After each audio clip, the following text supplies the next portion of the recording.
As Mary, nearing her late 50s, reflects on her life, she finds herself at a turning point. With her two children, one on the brink of marriage and the other thriving in college, she senses her motherly duties waning. As a former nurse, she contemplates a return to caregiving, feeling the pull of her profession once more. However, life throws her a curveball when she receives distressing news. Her father-in-law, Bob, has suffered a stroke. Rushing to the hospital at her husband John's urgent call, Mary's thoughts swirl with concern. Bob, always a pillar of kindness and warmth, has been grappling with the loss of his wife, Alice, for the past 3 years. Despite Mary's efforts to uplift his spirits through family gatherings and outings, she's noticed a gradual decline in Bob's energy. Just as she begins to see glimmers of his old vitality returning, the news of his stroke hits her like a thunderbolt. Arriving at the hospital, she finds Bob's daughter and son-in-law engaged in conversation, a mix of emotions swirling within her. "Apologies for my tardiness. How's Bob holding up?" I gasped out, hurting to catch up with John's sister, Isabella. Her response was a sigh of irritation as she glanced my way, clearly annoyed. "You're late. We're in a hurry. Can you handle this?"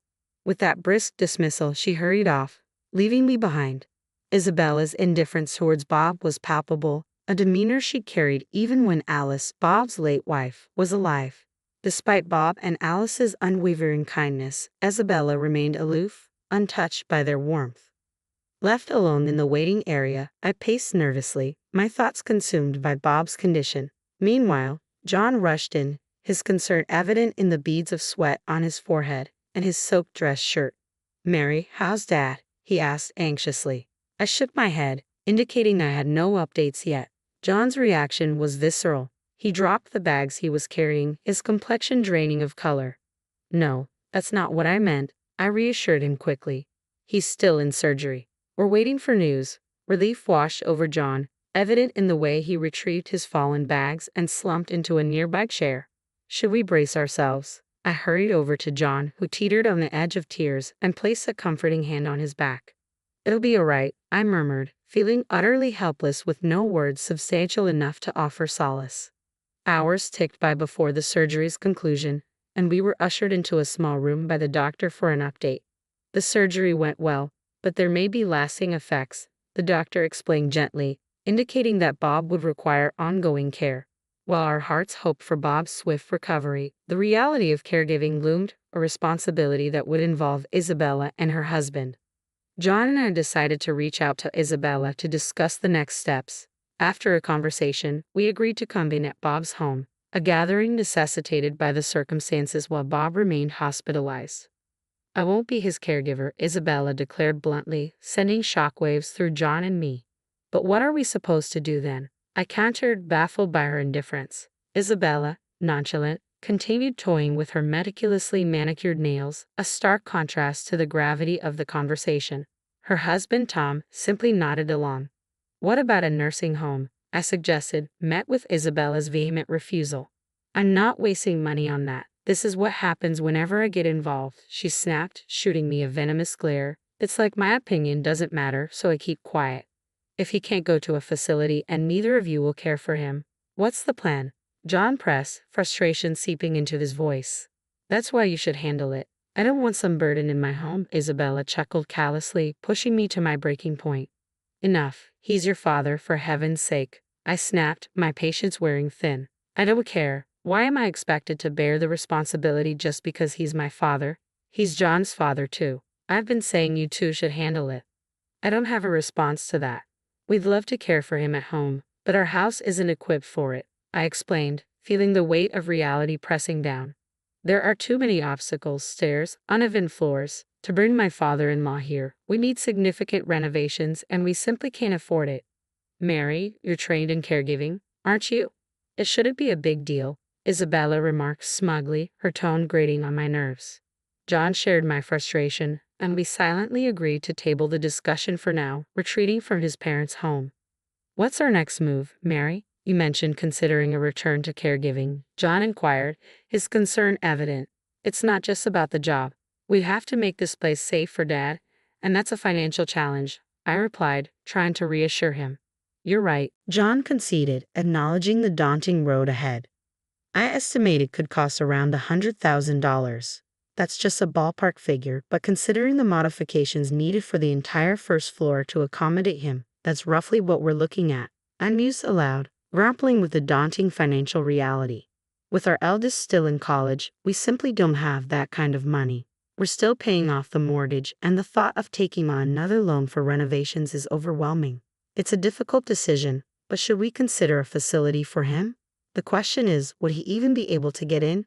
The waitlists are long, and the expenses significant.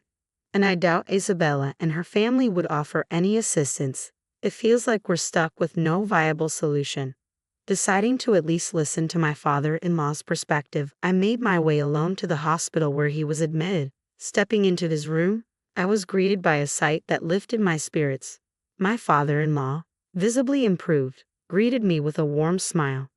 "Please don't apologize," my father-in-law would often murmur upon my visits.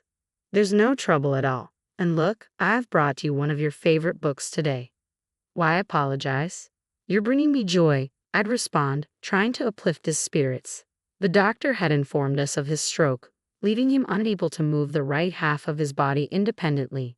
To read, he'd prop the book on the table, using a weight to keep the pages steady. "Ah, thank you," my father-in-law replied gratefully, accepting the book I'd brought. I'd gently placed the book by his pillow. "Dad, I came today because I wanted to talk about what lies ahead," I began, meeting his warm smile with a heavy heart. "Oh, I understand. I'll be fine, even in a nursing home. I've prepared for it, so please don't worry," he reassured me, though I sensed a flicker of loneliness in his eyes. "Well, Dad, if you're open to it, why not come stay with us? I have experience in elderly care, and as a stay-at-home mom, I have the time. John will be there too. Let's live together," I blurted out, sensing his solitude. His surprise was evident, perhaps realizing deep down that returning to his own home, where Isabella and her husband resided, might not be feasible. I couldn't shake the feeling that they'd view him as a burden, ultimately leading to a nursing home. The thought weighed heavily on me, overshadowing my initial intention to listen to my father-in-law's wishes. There was a twinge of guilt toward my husband John, but I knew he'd understand. Now, we needed to arrange for his care upon discharge. Money was a concern, so I decided to seek Isabella's input. With these thoughts swirling in my mind, I made my way home. When John returned from work, I recounted the events at the hospital. He appeared troubled but nodded, almost as if he had anticipated this turn of events. Without delay, John dialed Isabella's number. "We're reaching out for assistance because we'll be the ones caring for Dad," John explained, his voice tinged with frustration as their conversation escalated. With a resigned sigh, he ended the call and briefed me on their exchange.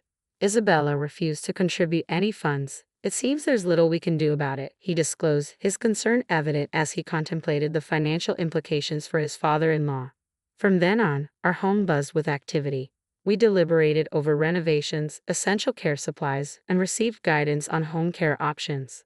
When I informed my father-in-law that he'd be moving in with us upon discharge, his expression was a mix of gratitude and regret. "Mary, could you fetch the checkbook from over there?" he requested, gesturing toward a cloth bag on the shelf. Curious as to why he'd need it, I obliged, retrieving the checkbook during one of our visits. Observing my father-in-law, I watched as he opened the bank book and presented it to me. "I have some savings here. Could you and John make use of it?" The figure written in the checkbook was staggering, surpassing any amount I'd ever seen. Stunned, I must have appeared frozen, prompting my father-in-law to chuckle. "You and John will be looking after me now, won't you? I heard about the new car and the renovations to make the house accessible. Would $10 million cover it?" $10 million. The zeros overwhelmed me, leaving me speechless. I couldn't fathom why my father-in-law had amassed such a fortune, but it seemed that after my mother-in-law's passing, he had turned to investments he had been studying, and they had proven lucrative. His savings had grown exponentially, fueled by his restrained spending habits. Yet even if he intended to renovate the house or purchase a car, the sum seemed excessive. Reluctantly, I returned the bank book, shaking my head. "I can't accept this much. Please keep it for yourself." He pushed the book back toward me, insisting, "I can't possibly use all of this. I'd rather return it to you and your family, who are willing to care for me." Once again faced with the returned bank book, I stood my ground. "I really can't accept such a large sum," I insisted firmly. After a brief pause, my father-in-law proposed, "How about $1 million?" Realizing the impasse, I managed to negotiate a compromise, settling on a reduced amount of $100,000. Though he seemed reluctant, he agreed, and for the time being, that seemed satisfactory. As we were in the midst of this exchange, Isabella suddenly appeared, catching us off guard. Quickly, I stashed the bank book back in its place. Seeing my hurried actions, Isabella's brow furrowed in concern. "What's going on?" she inquired, her voice tinged with worry. I breathed a sigh of relief, grateful she hadn't overheard our previous conversation. Isabella had come to deliver some clothes for our father. After a brief exchange, we left the hospital room together. However, on our way home, Isabella suggested stopping by a coffee shop for a discussion. Given her history of bringing up unpleasant topics, I braced myself for what was to come. Reluctantly, I acquiesced, unaware of the twist awaiting us. "I'll take care of Dad," Isabella declared out of the blue, stunning me. Her sudden proposition caught me off guard, especially since we were already knee-deep in preparations to accommodate my father-in-law, including ongoing renovations to our home. I couldn't fathom why she would make such a proposal at this stage. "So you won't need to visit the hospital anymore," she added. "Visiting isn't solely the responsibility of the caregiver. There's no rule dictating that only the caretaker should visit." Why would she say that? I pondered, feeling perplexed by Isabella's unexpected offer. Despite my reservations, I suggested we postpone discussing it further and made my exit from the cafe. Back at home, I shared the encounter with John, who mulled over it before a realization dawned on him. "She must have caught wind of the savings," he concluded. "It seems that's the case," he added. "Otherwise, she wouldn't have volunteered for the caretaking role, especially given her previous reluctance." I harbored a vague suspicion that Isabella had somehow discovered the extent of my father-in-law's savings and was angling to secure a share of it for herself. Perhaps she would concoct a reason to start dipping into the funds. "But what do we do about it?" I queried, feeling a sense of unease. "I've got an idea. Let's give her a chance," John suggested with a mischievous grin, hinting at a plan brewing in his mind. Uneasy about his scheme, I opted to stay silent and play along with Isabella's request for the time being. I assured my father-in-law that financial concerns were no longer an issue and that Isabella would be providing care. His response was vague, his expression neither confirming nor denying his comprehension. With that, the conversation concluded. Following his discharge from the hospital, my father-in-law returned to the family home in Nebraska, where Isabella resided. During a visit to the house, I couldn't discern any signs of renovation or adequate caregiving supplies. I questioned whether genuine caregiving could take place under such circumstances. However, it was Isabella's decision, and I felt it wasn't my place to intervene, so I remained silent. 2 months later, I received a frantic call from Isabella. "Mary, I can't do this anymore. Please come over right now," she pleaded urgently. Concerned, I wasted no time and rushed to the house in Nebraska. Upon my arrival, I was greeted by a disarrayed house and a foul odor lingering in the air. Puzzled by the scene before me, Isabella emerged, looking more worn out than ever. Dark circles shadowed her eyes, and her movements were unsteady. "Are you all right?" I asked, rushing to her side, alarmed by her condition. Isabella grasped my hand tightly and muttered, "Get rid of that." Confused at first, I managed to calm her down and coax an explanation out of her. It appeared that she had underestimated the demands of caregiving.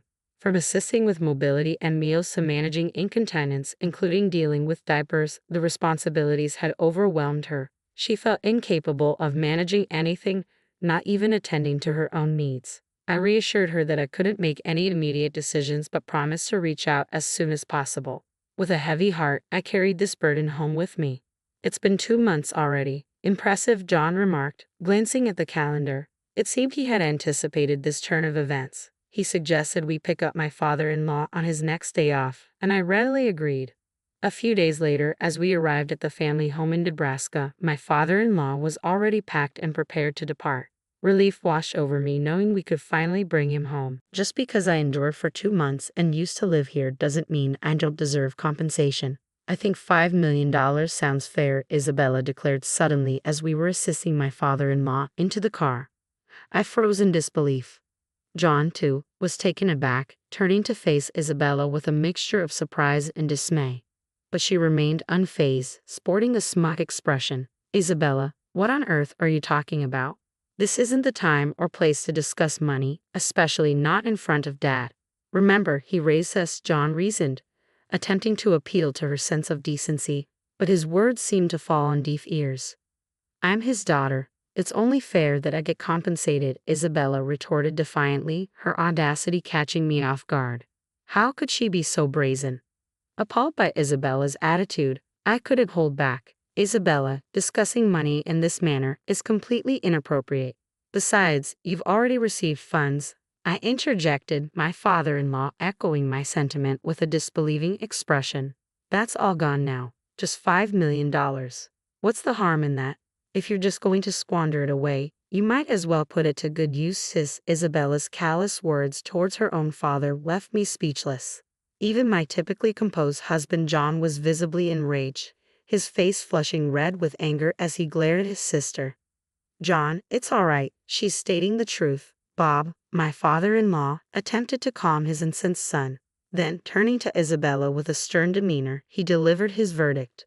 Isabella, you are no longer welcome in this house. Leave immediately. His tone was cold and final.